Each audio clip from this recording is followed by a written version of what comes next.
For our last panel, we have speakers from the San Francisco Bay Area, locally here from Minnesota. Lisa Baird is a member of Reed Smith's Life Sciences Health Industry Group, where she specializes in medical device and pharmaceutical product liability litigation.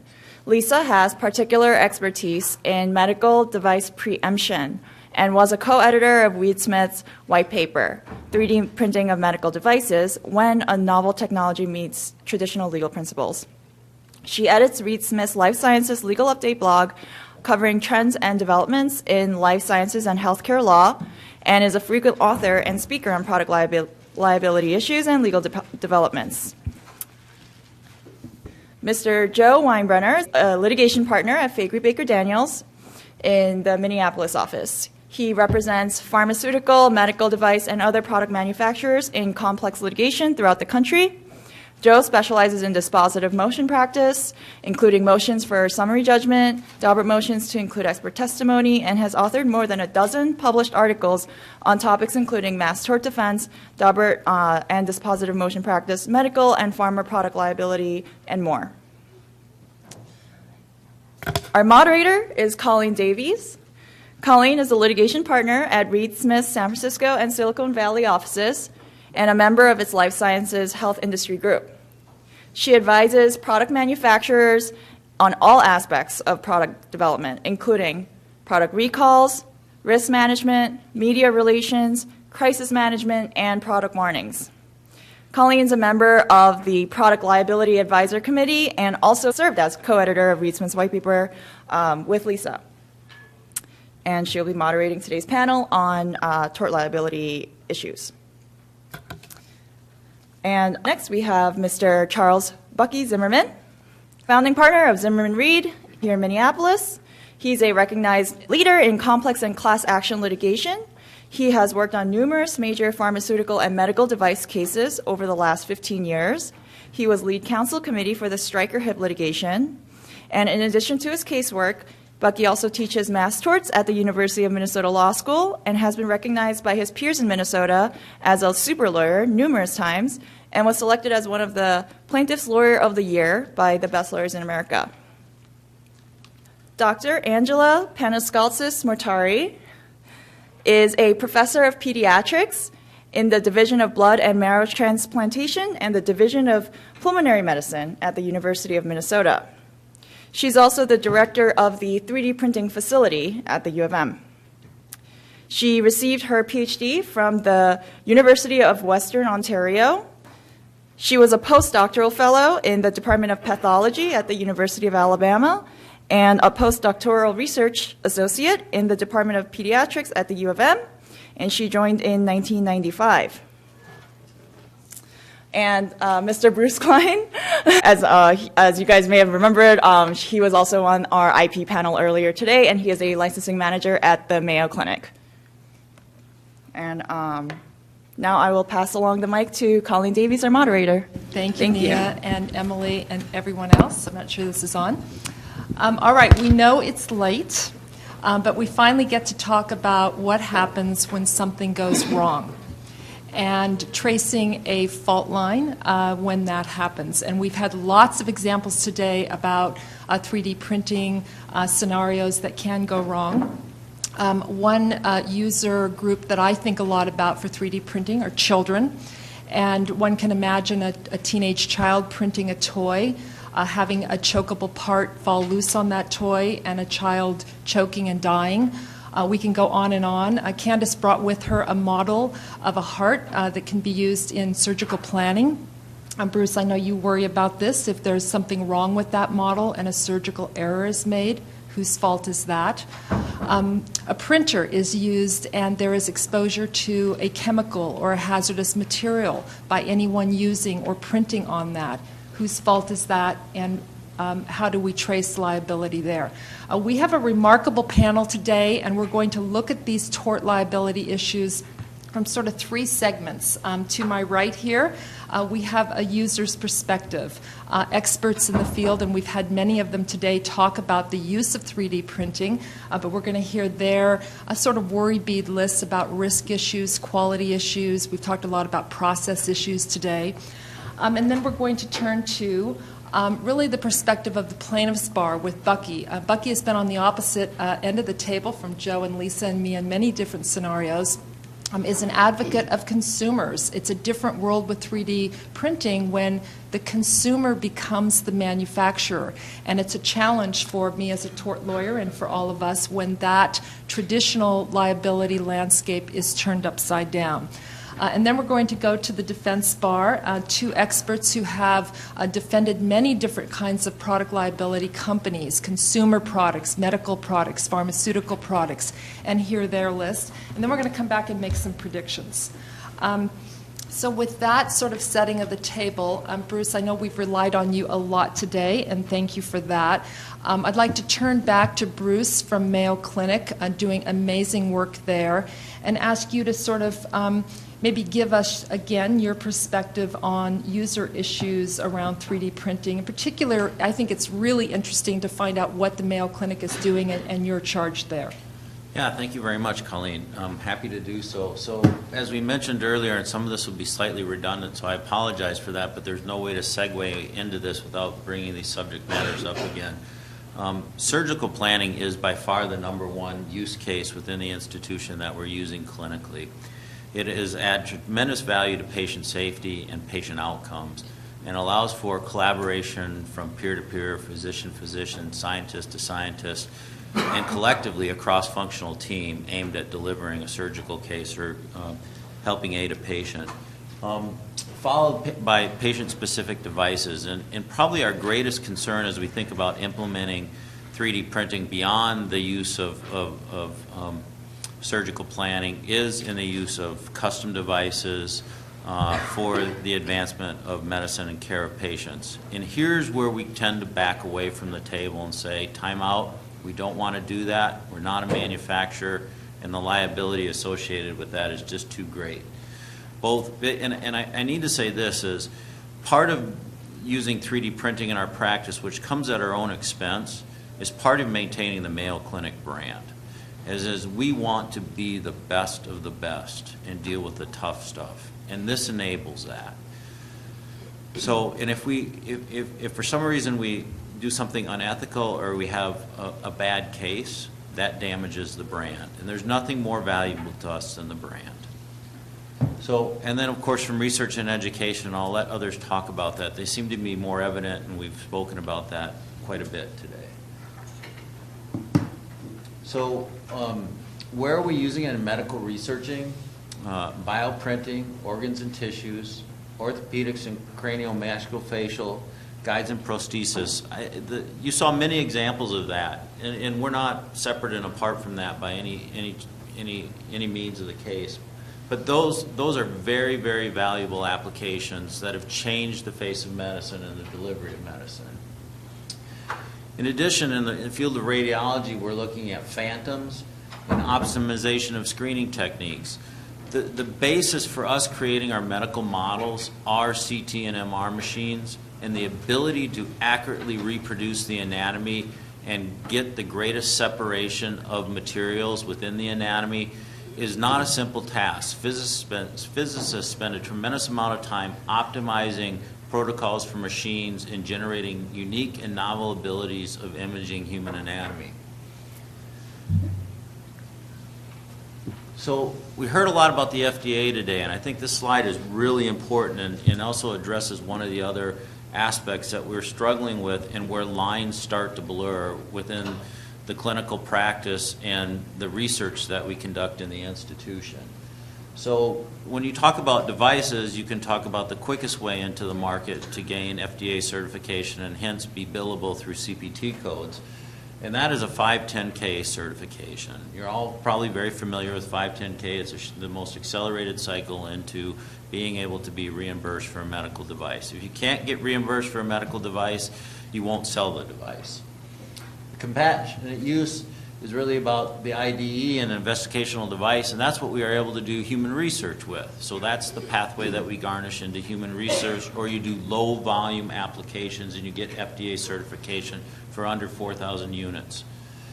Custom device exemption now starts to say, hey, we can't buy this, but we need it and we want to use something. There we can start to use our own techniques and our own clinical skills to implement solutions for patients to bring better patient outcome. And this is where 3D printing, as you can see and have you seen demonstrated earlier, can start to be implemented into the clinical practice. And last but not least is emergency use. We can use whatever techniques are required to save somebody's life. Now, with that said, you can see where the lines blur, and I'm most concerned with the last two on this, and how that, or how we may someday find ourselves in a jam trying to cross this step. So I talked about medical digital files. This is reiteration, but we consider that our own proprietary confidential information. We do not let others into our data systems, and we do not share imagery without licensure to other people. And this, by sake, could be something that we become very interested in education. So we would want to transfer and perhaps sell unique anatomy to train others how to treat unique anatomy or anomalies in the human body and have that protected. And we haven't solved this problem, but we think it follows a lot along the DMCA. So we think that approach might work very, very well. Last but not least is medical device, and here again we get the blurred line. We could make instrumentation guides for surgical procedures and use those custom implants. We could make those as well. So the patient-specific devices become very interesting. But again, we don't want to go there because of liability, and we have not gone there because of liability. And I think here's where we note that care providers are considered service providers, and they're exempt to strict liability. And my colleagues at the table today will talk more about strict liability, but we don't want to blur those lines, and we don't want to knowingly try to cross those lines. So our position is to step back. I must say this, I heard earlier that there was the talk about pushing the realm of technology and being lenient on accepting things. And from a medical perspective, that's kind of counterintuitive. We're always worried about quality, safety, and the well-being of our patients. And so we will not take risk in that space. So I think the medical industry will be very, very slow to adopt some of these new technologies because of caution, because of proof of efficacy, because of the nature of the patient's needs come first. So I mentioned a little bit about healthcare providers currently are viewed as service providers, so I skipped ahead, and I'm gonna let my colleagues jump in now. But liability is a very, very significant concern, and for Mayo Clinic, it's also a brand concern. Thank you, Bruce. It's really interesting when you think about hearing from Mayo Clinic's perspective of being cautious, obviously, around patient safety, but then the question comes up is what does that do to innovation? Angela, can I move to you to talk about what you're doing at the university, and in particular, I think, a little bit about your background, which is unique and impressive, and how that plays into what you're doing. Okay, well, I do feel like a little bit of a fish out of water here, but that's how humans evolved, I guess. So my background is I have an undergrad degree in biochemistry and a master's and PhD in immunology. So I studied immunity, but not the way lawyers study immunity, obviously. And then, as you heard earlier, I postdoced in pathology, but the reason I came here was to study bone marrow transplantation and the types of injuries that can happen after bone marrow transplant, which involve attack of the immune system that you've transplanted into the patient on organs in the patient. And so from that, I thought, well, maybe we can use cells as a therapy in order to replace injured cells in an organ, and then that evolved into tissue engineering. So that's how I got to where I am now. And what I'm doing now is directing the 3D bioprinting facility, not the 3D printing facility. So it's separate, it's different. So what we're trying to do is actually bioprint tissues and organs. And So as far as how 3D printing is used here at the university, at University of Minnesota Hospital, is along the lines of what Bruce just said, where we're using it for surgical planning and also for educating, especially in pediatrics, educating the parents of the child, how complicated the surgery will be, and so that they can see visually what is going to happen to their child. So it's used for that. It's used also for testing medical devices in the visible heart lab. So especially when they're printing, anomalous type parts and seeing how medical devices would be able to correct those defects. So that's how it's being used currently here. But as far as bioprinting is concerned, like I said, we're trying to right now build with biomaterials, biological materials, as well as cells. And what we're doing is starting with some simple organs. At least they seem kind of simple. They're not really simple. But organs such as trachea, esophagus, and skin. And that's where we're at right now. Okay, thank you. Nia, where are you? Maybe you could start getting the video ready, just so we don't lose time here. Angela and Bruce, let me ask you, before we turn to the lawyer's view on risk, what is your worry bead risk around quality, process? People raised interesting questions today about risk of process and lack of planning around that.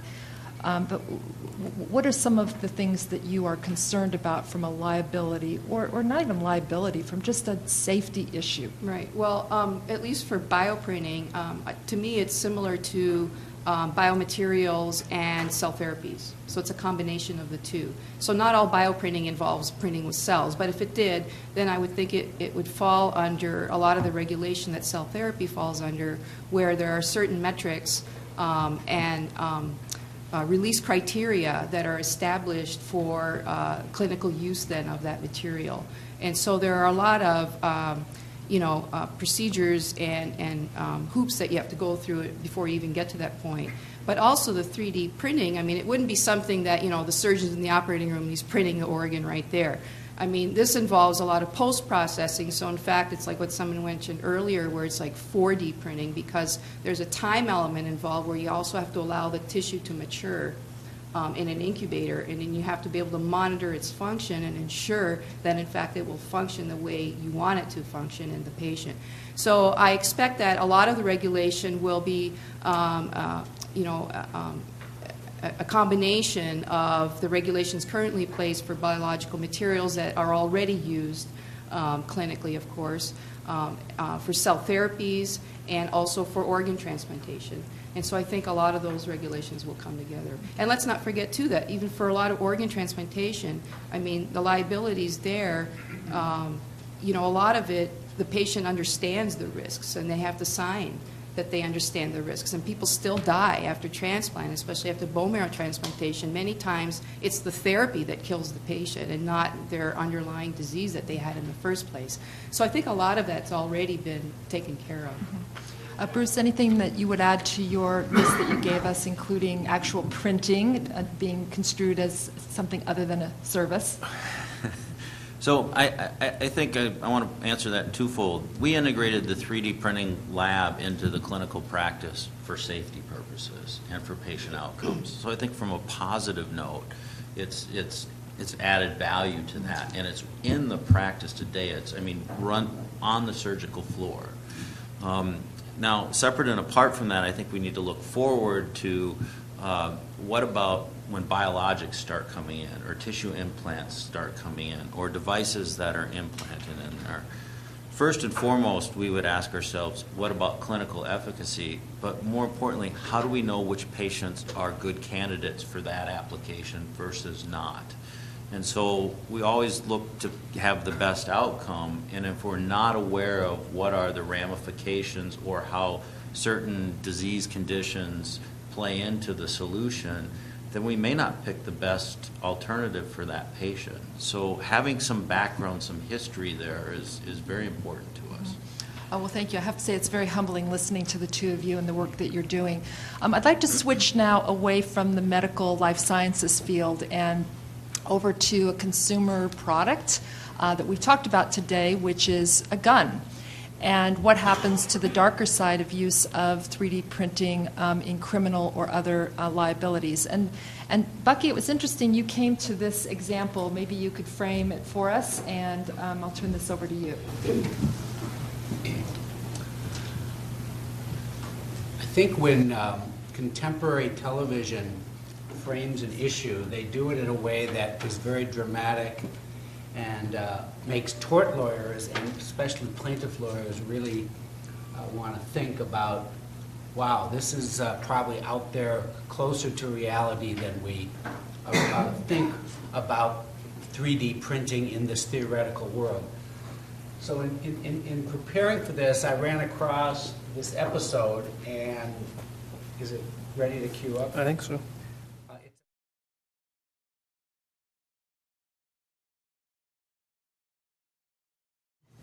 So We there- knew he'd find a way to find a tort in here somehow. So, this issue is squarely in my radar and probably in lots of people's radar who saw clearly this gun being manufactured at home, used in the way it was supposed to be used by the person who made it, doing something it wasn't supposed to do, backfire and kill the person standing behind them at the range.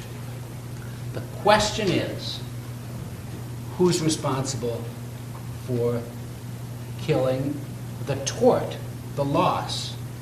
It's not a murder case, not a criminal case. Okay, I ask you a question.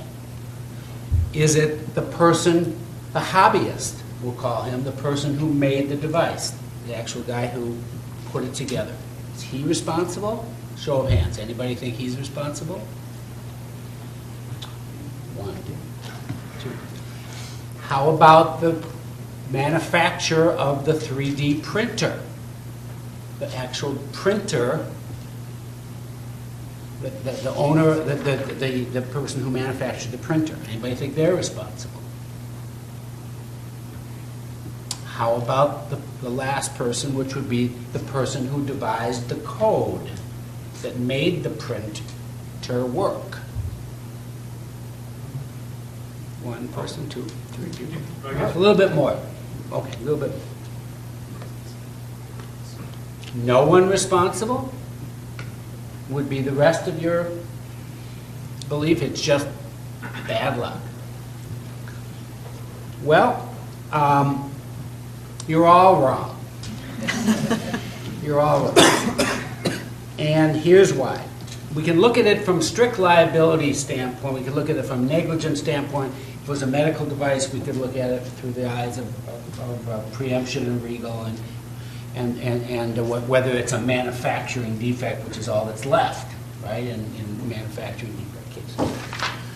But here's why nobody's responsible under contemporary law, and it's going to be a real quick primer on the restatement of torts.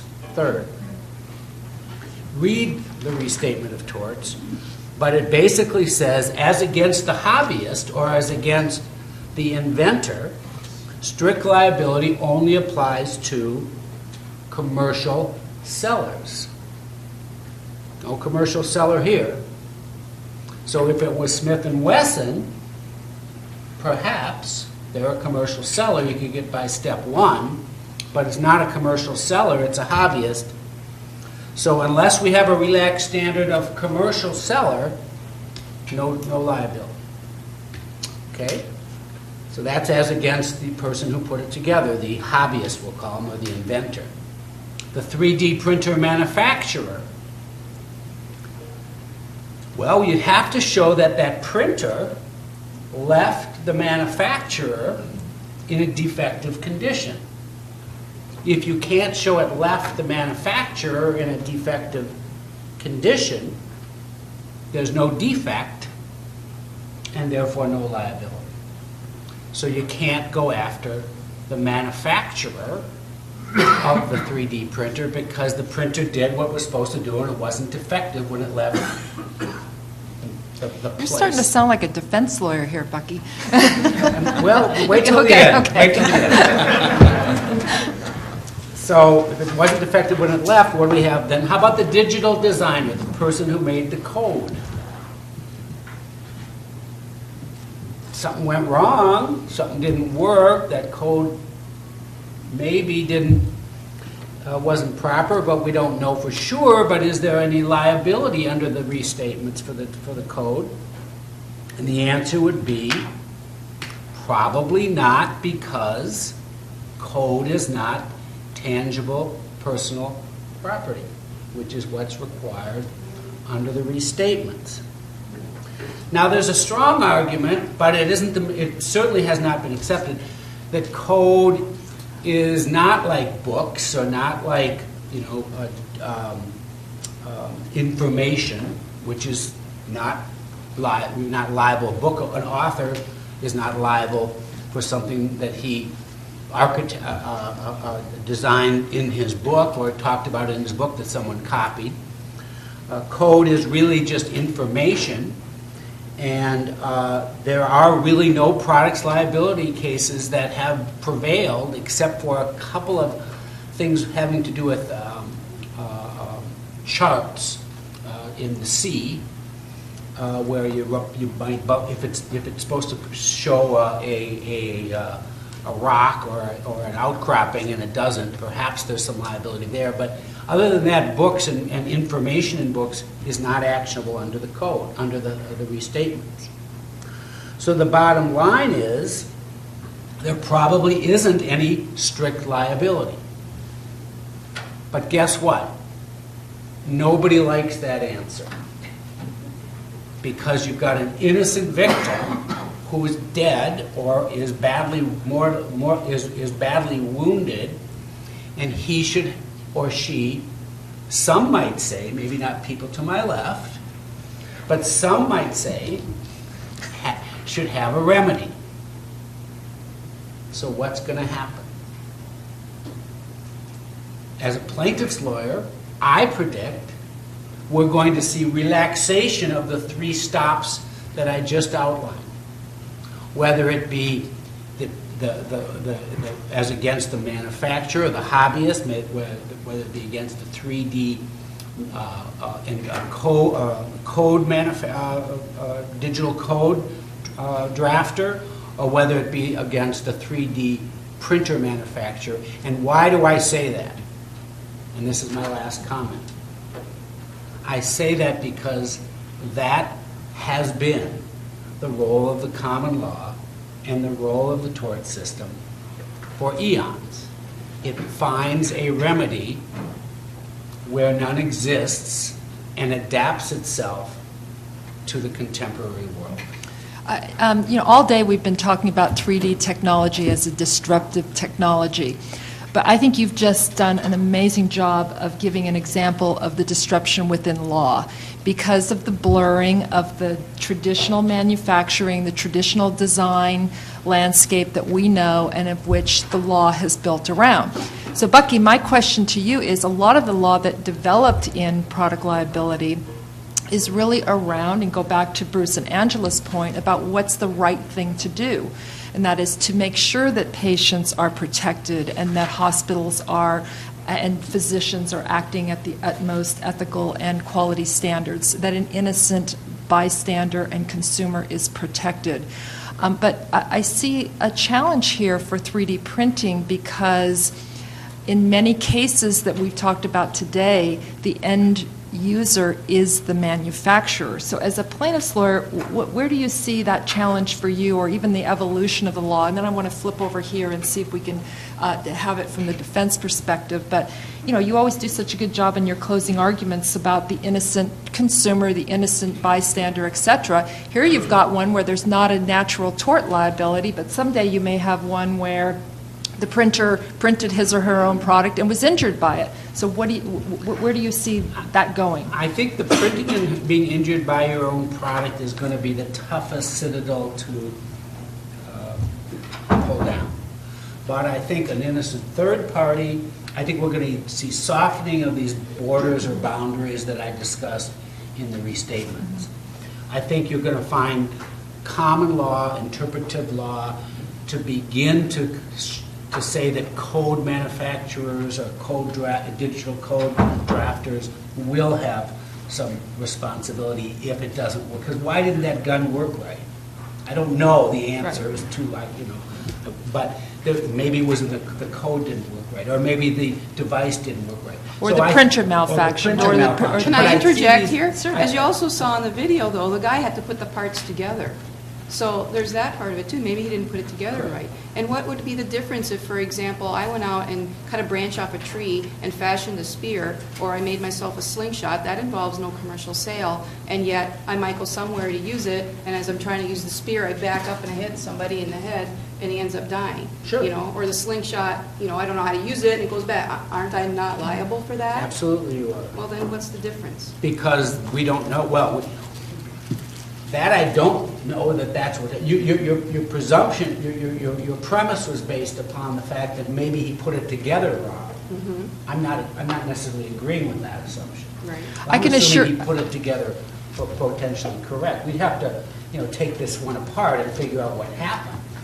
But if we do take it apart and we figure out what happens, traditionally now, whether it was the manufacturer, the hobbyist, whether it was the 3D device maker, owner, company, or whether it was the code, there's no remedy today under strict liability. Negligence, there's always still negligence. I think that's the point, Angela, is that there still would be negligence. Let me just shift here for a minute. And Bucky, I know you have to leave, so stay as long as you can. He has a hearing to go to, so stay as long as you can. Let me just switch. I know we're going to get to your slides, so I don't know whether those are up now, Nia. But before we go to your slides, let me just ask, and maybe, Lisa, you can answer this for me. On 3D printing, what is the law that's out there right now on tort liability? Are there cases out there, people sued over negligence or strict liability? What's out there?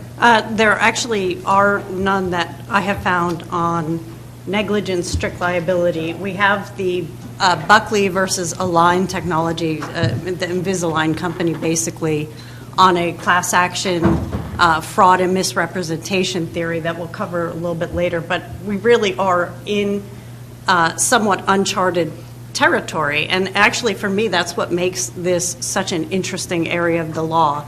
And I know I'm a little geeky about product liability, but it really is. It's not that old. We heard earlier about modern First Amendment law not being that old, around the 1960s. Same thing with strict liability. That's Greenman versus Yuba is 1963. So we haven't been dealing with it that long. And I went to a law firm, Colleen and Ralph Hall.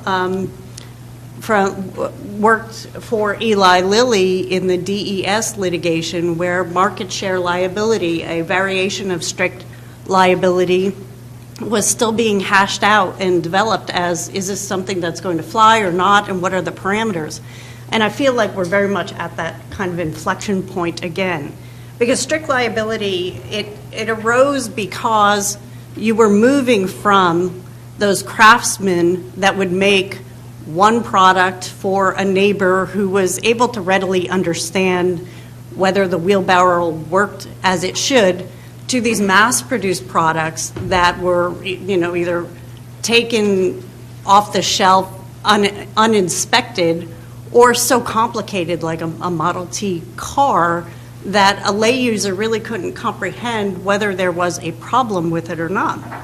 And you had negligence and warranty theories, and lawyers, judges stepped back and said, well, these are really a little inadequate to the discovery problems we're having. We have people that are having a hard time understanding whether there's even a problem with the product, much less being able to get behind the scenes to figure out if the manufacturer was fulfilling its duty, had breached its duty, appropriately, manufacturing the product with those proper processes. And so the law developed and changed to accommodate that. Now we're at a point where we're moving back to customized products made for individuals.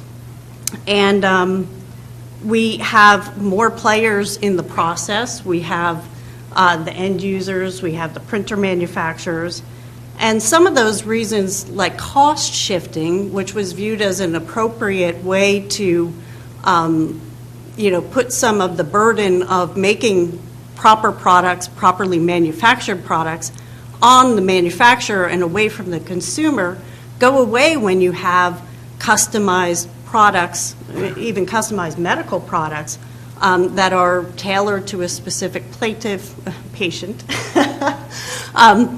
and their specific needs. So we're at a very interesting time. And would you agree with me, though, that you see these boundaries moving? See, this is where I disagree with you, because I don't think the answer is to weaken the requirements of strict liability, because I think negligence is sufficiently adaptable as a doctrine to accommodate that kind of, situation you were talking about with the branch or the guy that puts the gun together improperly.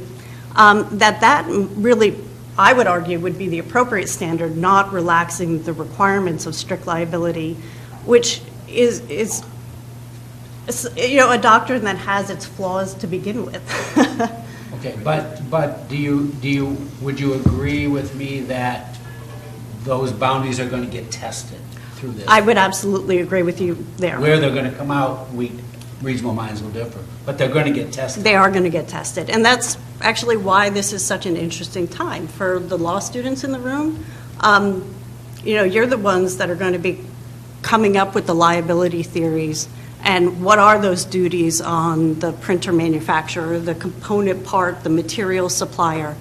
And maybe you'll be the judges that are deciding it. And I do hope that as we move forward, we and examine and decide what the rules should be going forward, that we carefully look at the public policy issues from both sides, because while your clients are very much concerned with their individual health and their belief that they have a wrong that needs a remedy, I often represent the drug and device manufacturers. And these are companies that, everyone at the client, truly believes they're doing what's right for patients. They're trying to come up with innovative technology that will solve health problems. And there is a cost when you make liability too extreme. So I think we have to be careful and set the right balance between injured patients who deserve a remedy and the companies that really might be asked to share more liability than they properly should. And by the way, and I don't want to dominate the conversation, but I agree with you. The only thing I think I disagree with you is I don't think the person, the innocent person who has been negatively and severely impacted should be left holding the bag.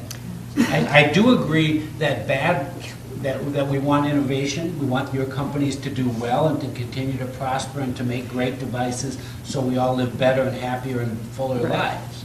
But your point presupposes that the company was at fault, and I have seen time and again where it wasn't our product or it wasn't the cause of the harm and that sort of thing. I want to give Joe a chance to talk here, but let me just add one thing to Lisa's call to action to the students in the room.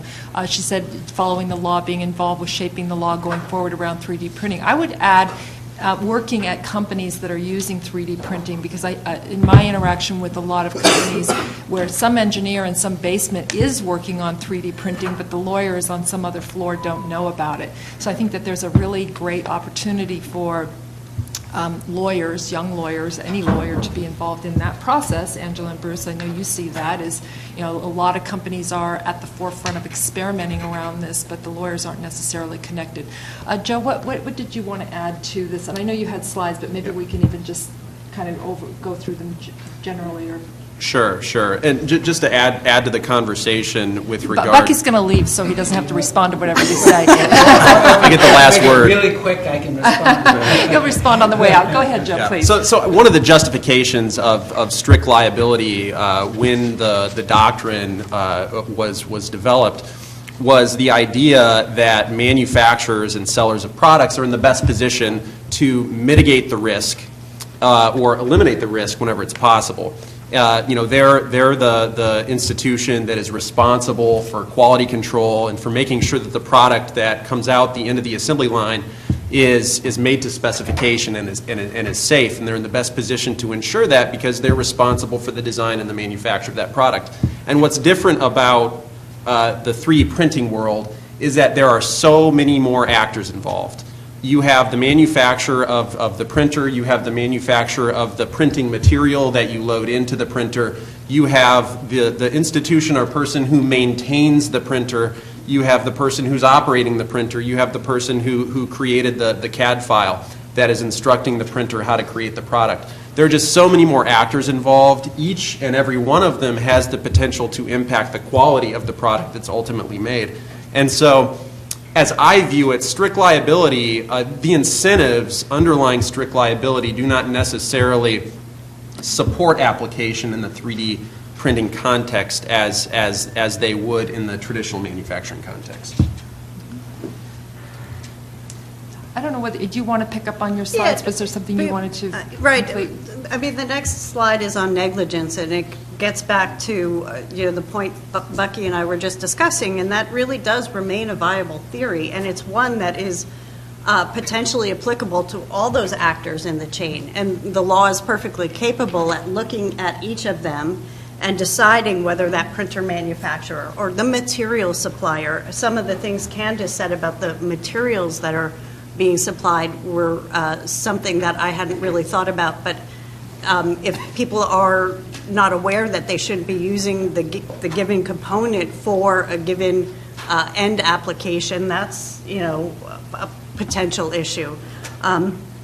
You have the person writing the code, and all of these people, the law will look at what duty they have and whether they've breached it. And so, in some respects, I think Bucky should be happy if the answer is negligence, even if we're turning away from strict liability, because you have, potentially many more defendants to go after.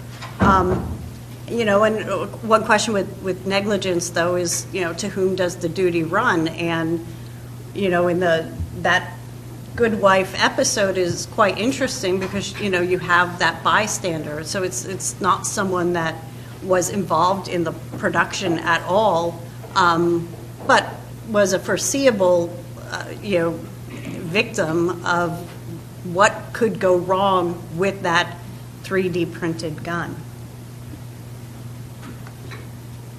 There are some interesting issues when it comes to warranty liability, traditional warranty liability, when it intersects the 3D printing context. With regard to express warranties only come into play when express warranties are made.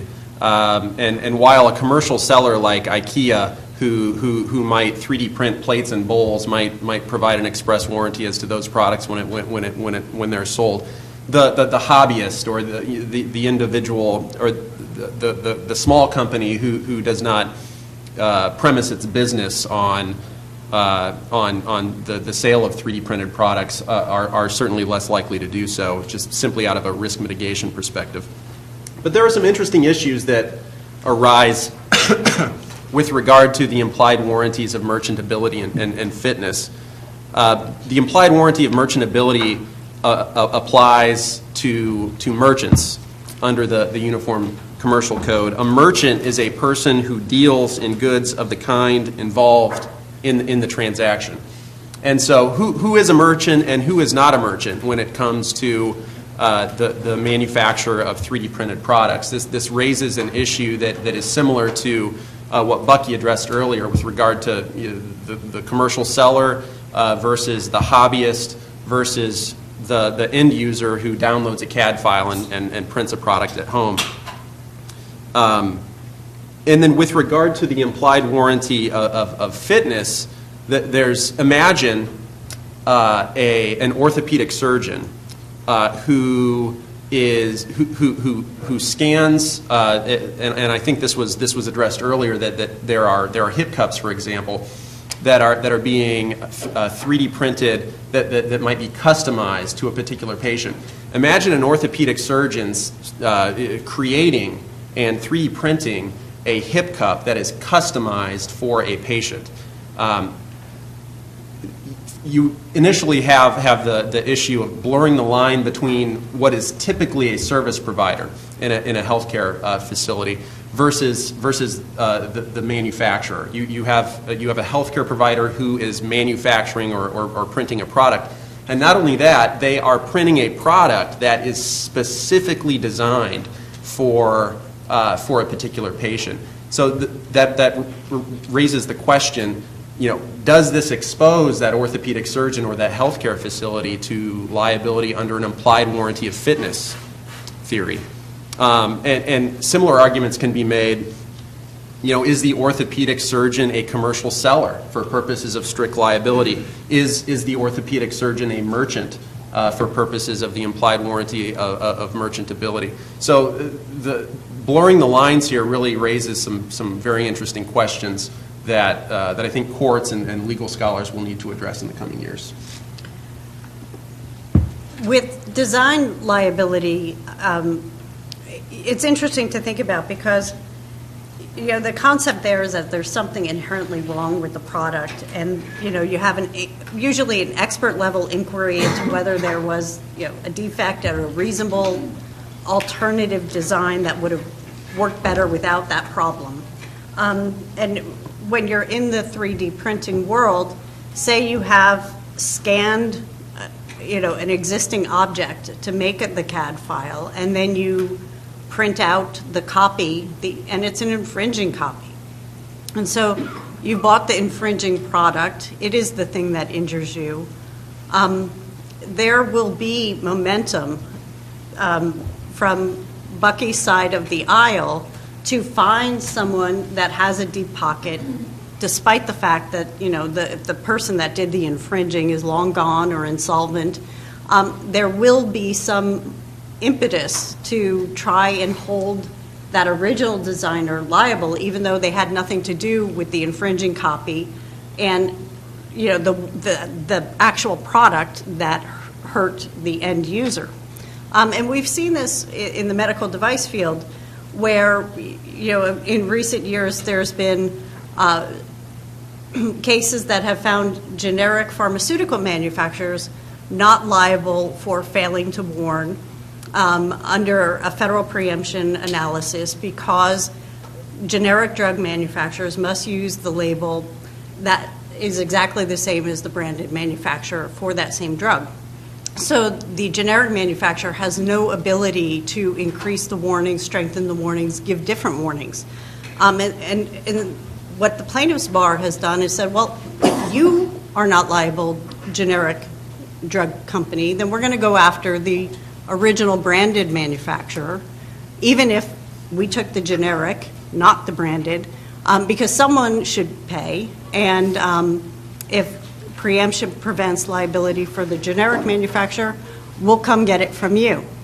So that same kind of, flexibility in trying to find a deep pocket, I think we will see tested in design liability issues going forward. So who has the duty to warn? Many states offer a twofold duty. There's a duty under strict liability, there's a duty under negligence.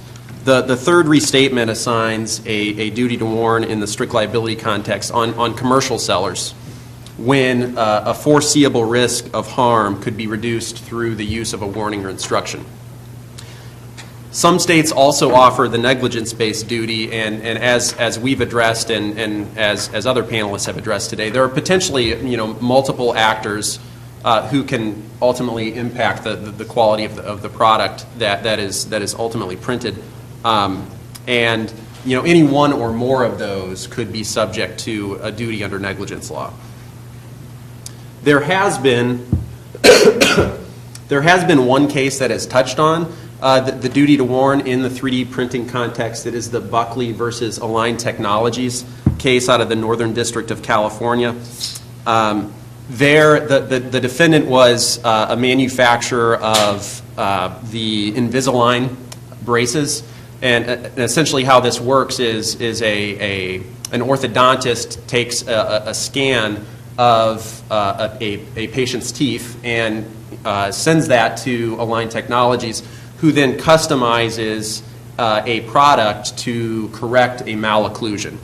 And the 3D printing is used in the process of creating this. And in this particular case, the plaintiff sued on fraud and misrepresentation grounds, essentially alleging that the defendant did not or failed to disclose to them that their particular product would not work for them.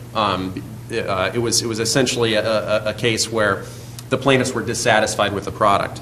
The court dismissed the complaint in this particular case, applying traditional legal principles of the duty to warn. The court was able to do that because in this context, the defendant was very much a traditional manufacturer. It created a product, it mass created customized products using 3D printing technology, but it was akin to the IKEA scenario, where there is a commercial seller who's 3D printing a product and putting it up for sale. It did not raise many of the kind of the peculiar legal issues that we've discussed today when a hobbyist 3D prints a product, or where an end user 3D prints a product. And so it didn't have to address some of those legal issues that we expect courts will have to address in the coming years. I will say, I don't think this is the last time we've heard of this argument. And because the plaintiff's theory was that even though the learned intermediary, in this case an orthodontist, had prescribed the particular Invisaligns for a patient, the theory was that the Invisalign company had the patient's scans and should have used its own judgment to conclude that that patient really wasn't a suitable candidate, and should have stepped in and interfered with the dentist-patient relationship. You could see it being a doctor-patient relationship, and refused to fill the prescription, basically. And we've seen that in the medical device context in a number of cases, where the plaintiff's impetus is to try and make the manufacturer liable for stepping into the medical relationship between a doctor and patient, and exercise some influence about whether a particular procedure goes forward, whether a particular device is used in a procedure. And so I really don't think this is the last time we have seen this theory. Whether it will come up again in misrepresentation or fraud, or in a more traditional product liability setting. When you have the manufacturer with a lot of patient-specific data and some expertise as to its own product and its suitability, there are going to be courts that are going to be more willing to entertain that kind of potential liability. So where it ends up, I really don't know. Could I say something? Certainly. I agree with you there, and I think that they actually are liable because, actually, contrary to what you said, it's not the orthodontist who takes the scan. The orthodontist takes a mold of the teeth, sends the mold to Invisalign, they do the scanning. So, I mean, they were much more involved in evaluating, how Invisalign would work for that patient. But that really does directly raise my concern, which is you have the orthodontist who knows that patient in particular, and they together have decided that braces are the appropriate thing.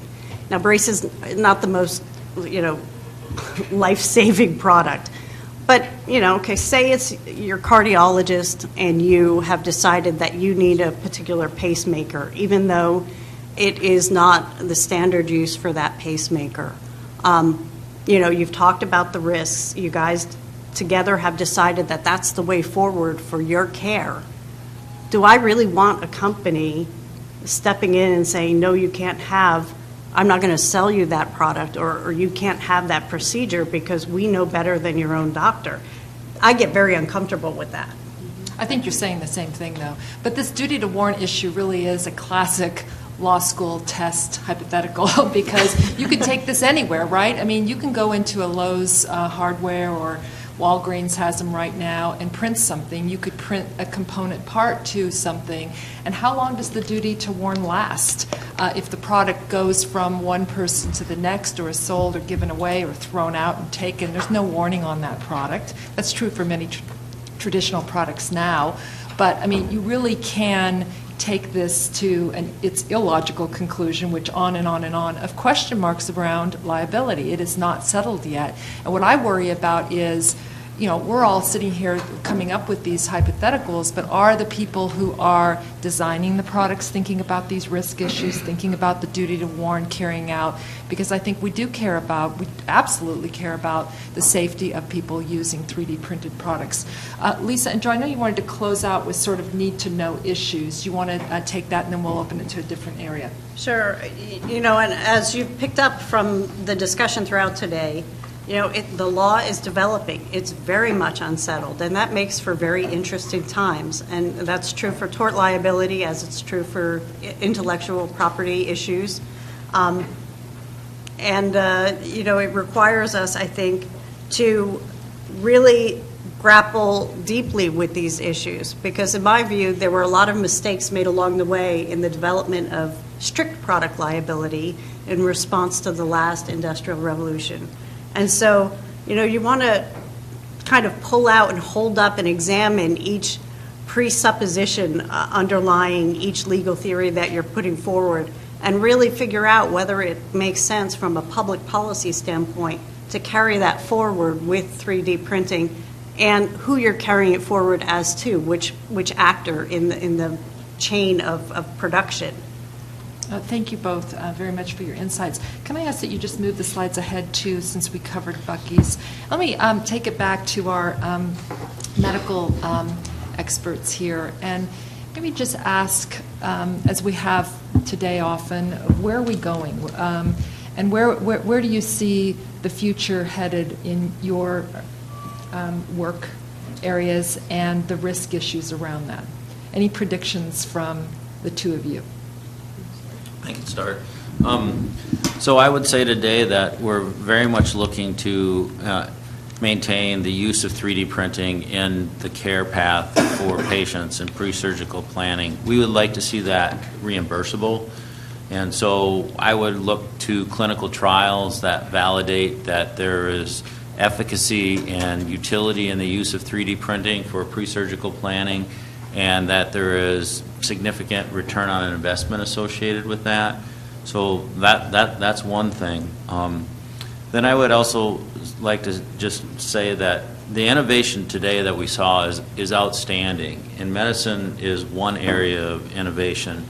But medicine is probably the most regulated area and the most conservative area, and will require the greatest demonstration of efficacy of any of the manufacturing market segments out there. So I would say that will slow technology adoption, and just to be cognizant of that.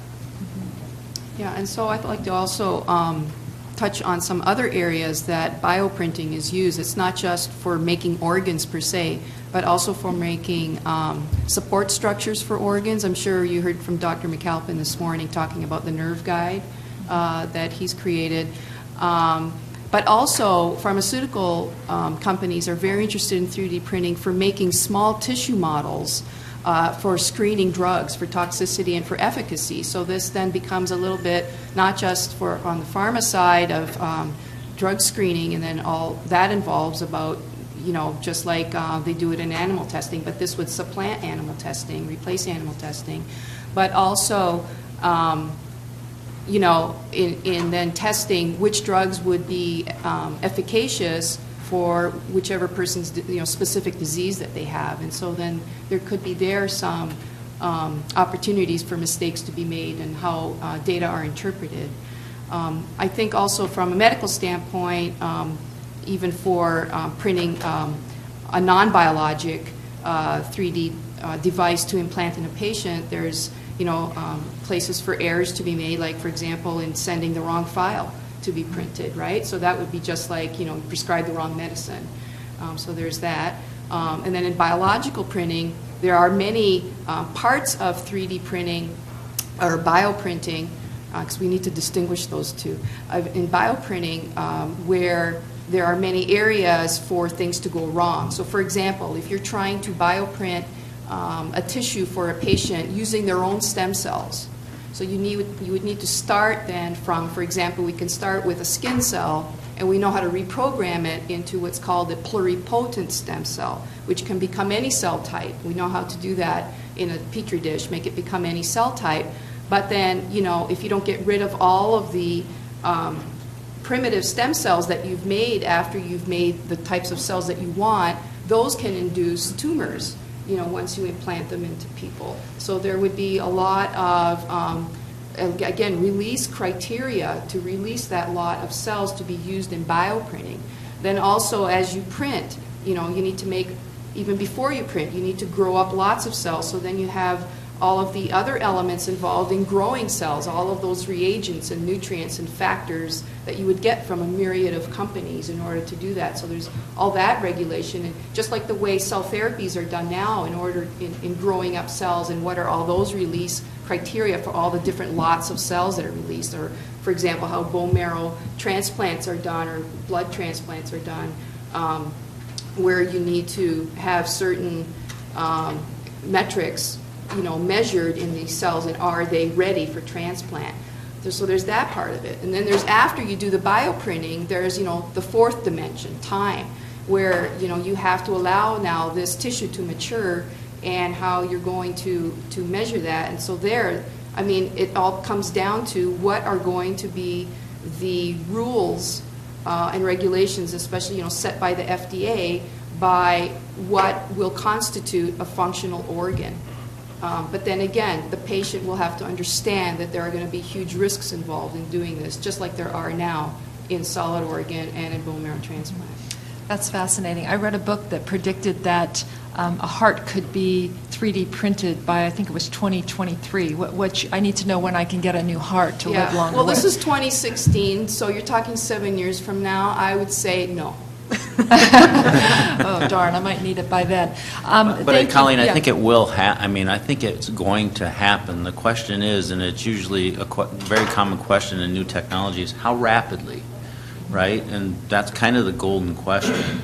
And it's very difficult to know, but knowing the conservative nature of medicine, it will be longer probably than shorter. Mm-hmm. Interesting.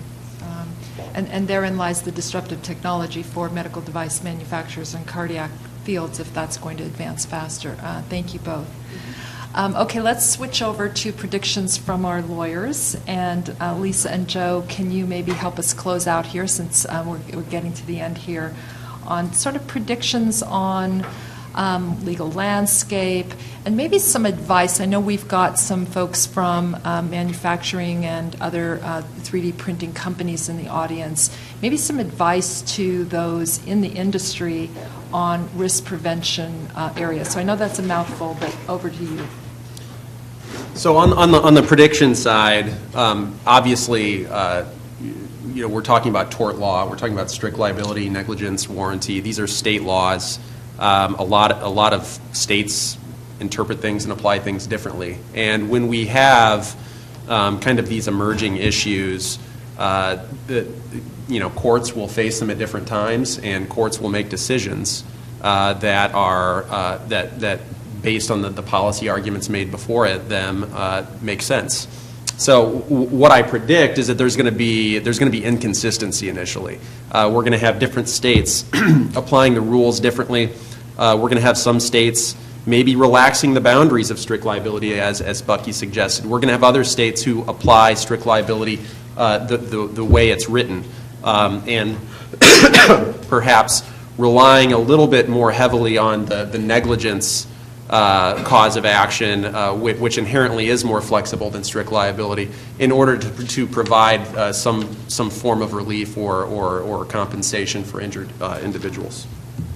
And I guess because the landscape will be unsettled for a while, for any kind of traditional company that isn't a fly-by-night infringer type, you know, you're going to want to think about things like insurance and indemnity agreements, because that is really going to be one of your backstops against taking on more financial risk than you are otherwise anticipating. And, that's not really a novel point, but it probably is one worth repeating when you have technology that's so innovative and a liability landscape that remains so unclear. Well, thank you both. I'd like to actually just open it up to everybody, and we had some good ideas today. I don't know whether Adam's still here. The immunity issue I thought was a really interesting one.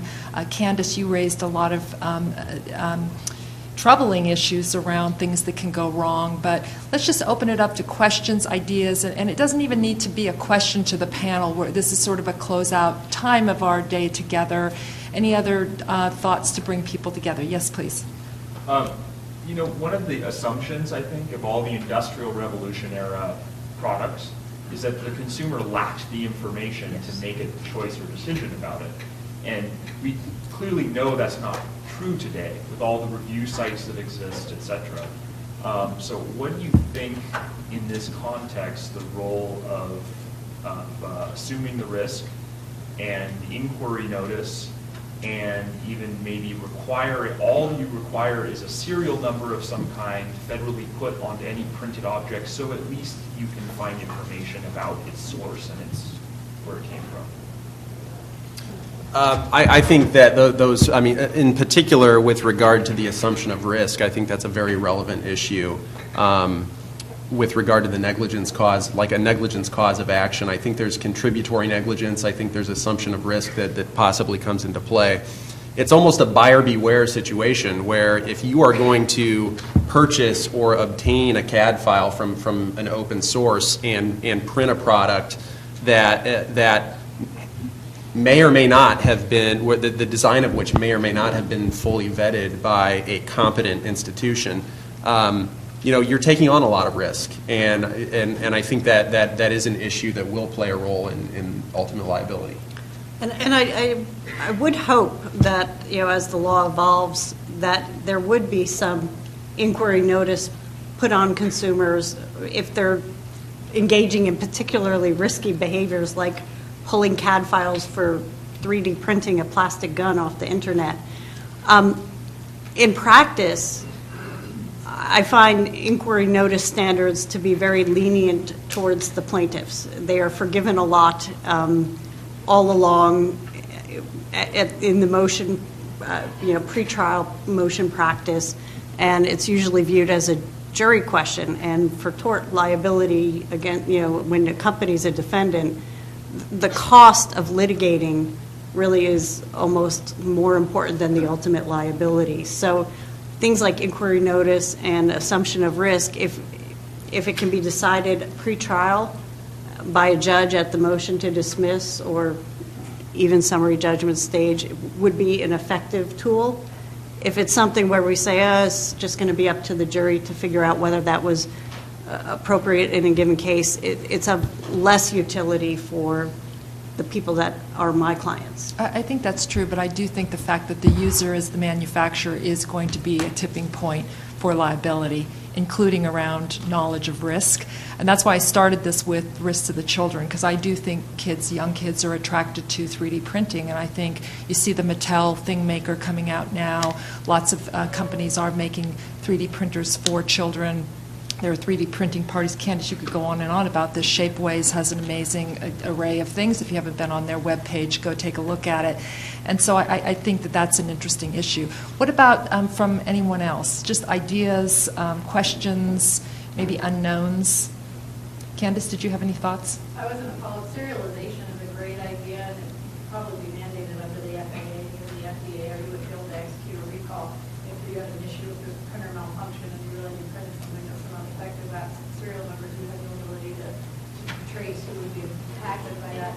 But since it is 3D printing, anybody can just copy that serial number and 3D print the serial number. One suggestion for some companies was to do some sort of post-finishing enhancement. So once you've printed or you've got your 3D printing the product, whatever it may be, is to do something to that product afterwards that makes it unique or distinguishes it from another entity. So almost trademarking, or if you will, or trade dressing by virtue of post-production type of enhancement. Now what that is, I can't give you any suggestion, but what way to distinguish your particular product between someone else's. Now that for the post-production enhancement would have to be a trade secret, else it gets out there, then you've now lost everything that you attempted to gain by it. But that is another potential solution to try to protect yourself. Equal as it may be. Thank you, Candace. Any other questions, ideas, comments? Yes, please. So, as has been mentioned, now not every industry has been regulated by FDA or FAA or other federal agencies, and there might be future issues to be decided by the different states. And since different states may have different explanation or rationale for the liability issues, how do you see that if there in the future there will be a divergence between different states, how will that affect the manufacturers? How do they do their business? How do they structure their distribution or their sales into different states? Will that be a huge factor? I think that would be a significant issue if different states are imposing materially different standards. What does a manufacturer do who distributes products nationally?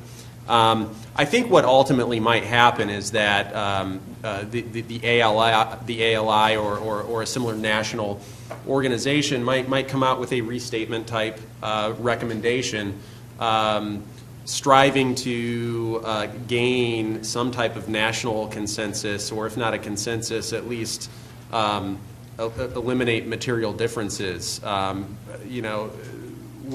when manufacturers are subject to conflicting standards among states, it makes it very challenging to comply with all those standards. Candace gave one example. I'm sorry, Lisa. Candace gave one example today, which is Proposition 65 in California, to limit exposure of hazardous materials.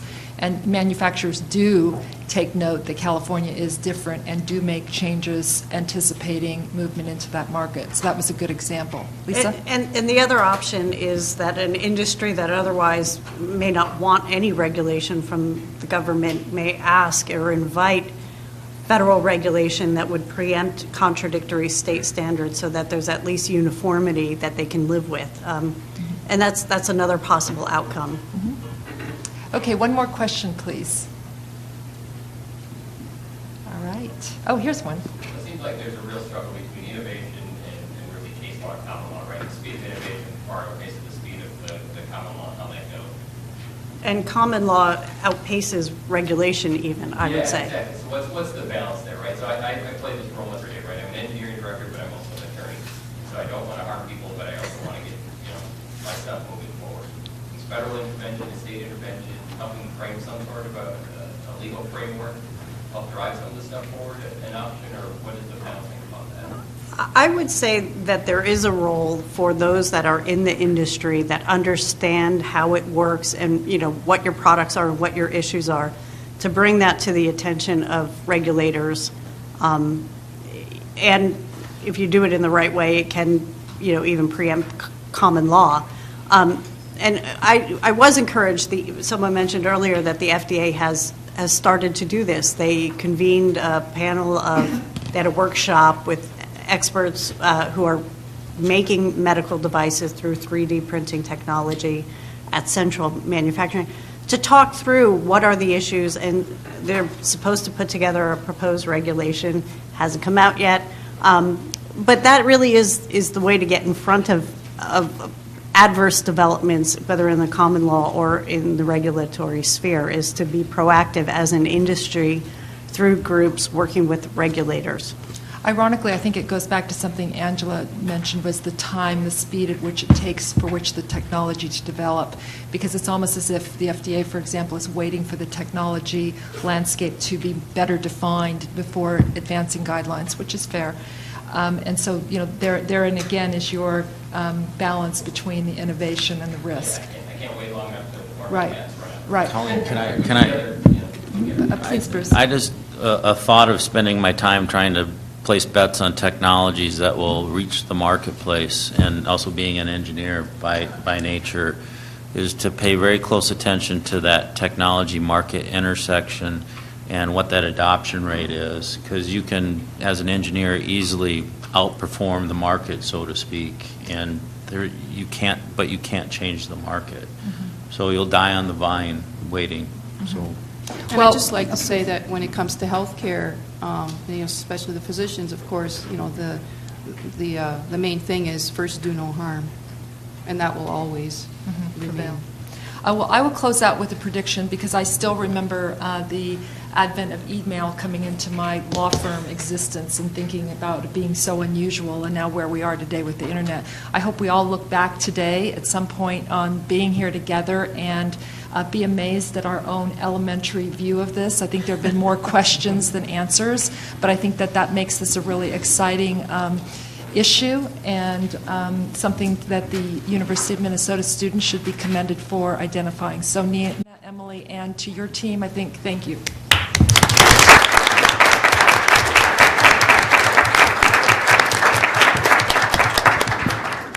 Let's just please give one more applause to our final panel. Colleen, I couldn't have said it better myself. You basically wrapped up the symposium with the perfect words, so thank you so much. And thank you all for joining us.